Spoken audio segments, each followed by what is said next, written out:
Dalawa kasi ang orientation ng tao. Result-oriented, yung isa naman process-oriented.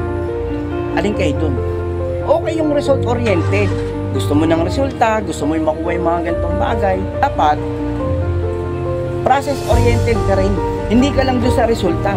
Given na ang resulta, darating at darating ka dyan. Trabahuin mo lang eh. Magkakaroon ka ng resulta. Pero habang tinatrabaho mo siya, ano yung dadaanan mo? Yung proseso. Kaya dapat, habang dinadaanan mo yung proseso, dahil process-oriented ka, ine-enjoy mo lang siya. Enjoy mo lang. Mahirapan ka, sige lang.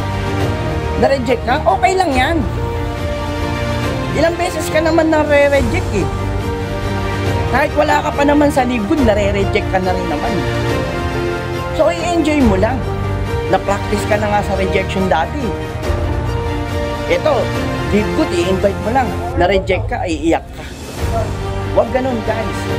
Dapat, process-oriented. I-love mo yung process. I-love mo siya. Huwag mong tatakbuhan. Kapag dumadaan ka na sa proseso, huwag mong tatakbuhan.